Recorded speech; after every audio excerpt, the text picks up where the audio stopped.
हरे कृष्ण। क्या आपने कभी सोचा है, जब स्वयं भगवान ही किसी व्रत का पालन करे तो वह व्रत कितना महान होगा। जी हाँ, एक ऐसा अद्भुत प्रसंग हमारे शास्त्रों में मिलता है जब भगवान श्री हरि ने श्री राम के रूप में अवतार लेकर रावण से युद्ध करने से पहले विजया एकादशी व्रत किया था। सोचिए, जो स्वयं पूर्ण पुरुषोत्तम है, वे भी धर्म की मर्यादा स्थापित करने के लिए व्रत का पालन करते हैं। यही तो भगवान की लीला है। वे हमें सिखाने के लिए स्वयं आचरण करके दिखाते हैं। तो आइए, आने वाले पावन विजया एकादशी के उपलक्ष्य में आज हम सुनते हैं इस व्रत का महात्म्य, इसकी विधि और वह अद्भुत कथा जिससे जुड़ी है विजय, धर्म और मोक्ष की महिमा। तो ये है युधिष्ठिर और श्री कृष्ण संवाद। एक समय धर्मराज युधिष्ठिर ने भगवान श्री कृष्ण से पूछा, हे केशव, फाल्गुन मास के कृष्ण पक्ष में कौन सी एकादशी आती है? उसका महात्म्य क्या है और पूर्व काल में किसने उसका पालन किया?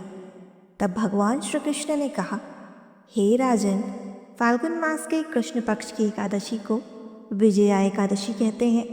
यह समस्त पापों का नाश करने वाली है। इसका वर्णन स्कंद पुराण में मिलता है। भगवान ने बताया, इस व्रत का पालन करने वाला मनुष्य अपने आगे पीछे की 10-10 पीढ़ियों का उद्धार कर देता है। यह केवल सांसारिक विजय नहीं देती, बल्कि जन्म और मृत्यु के चक्र पर भी विजय दिलाने वाली मानी गई है। यहाँ जरा ध्यान दीजिए, सिर्फ श्रद्धा से इस महात्म्य का श्रवण भी वाजपेयी यज्ञ के समान पुण्य फल देता है। इतना महान है ये व्रत, श्री राम द्वारा विजया एकादशी व्रत। अब सुनिए वह अद्भुत कथा जब भगवान श्री राम को वनवास मिला और रावण माता सीता का हरण कर ले गया। माता की खोज करते हुए सुग्रीव से मित्रता हुई। हनुमान जी लंका पहुँचे और अंततः सेना लेकर श्री राम दक्षिण समुद्र के तट पर पहुँचे। पर सामने था विशाल समुद्र, असंख्य जीवों से भरा हुआ। तब लक्ष्मण जी ने कहा, हे प्रभु, यहाँ से थोड़ी दूरी पर बकदालभ्य मुनि का आश्रम है। वे आपकी विजय का उपाय बताएंगे। श्री राम मुनि के पास गए, उनको प्रणाम किया और पूछा, हे ऋषिवर, मैं रावण पर विजय पाना चाहता हूँ, कृपया मार्ग बताइए। तब मुनि बोले, हे राम, फाल्गुन कृष्ण पक्ष की विजया एकादशी का उपवास कीजिए। आप अवश्य ही समुद्र पार करेंगे और विजय प्राप्त करेंगे। अब जानते हैं व्रत की विधि।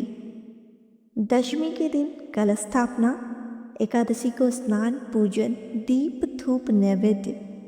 दिन भर भक्ति कीजिए, रात्रि जागरण और हरिनाम जप जरूर कीजिए। द्वादशी को दान अवश्य दीजिए। श्री राम ने विधि पूर्वक ये व्रत का पालन किया और फिर लंका पर विजय प्राप्त की। अब जानिए इस व्रत का फल।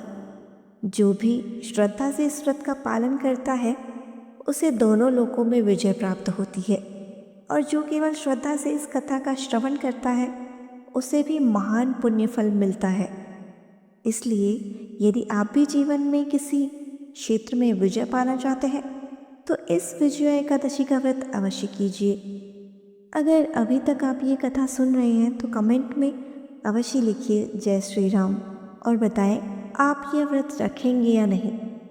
अगर यह कथा आपको भावपूर्ण लगी हो तो इसे लाइक और शेयर ज़रूर कीजिए, और ऐसे ही शास्त्र प्रमाणित व्रत, कथा और आध्यात्मिक ज्ञान के लिए आप जुड़े रहिए अपने ही चैनल आस्था, श्रद्धा और भक्ति से।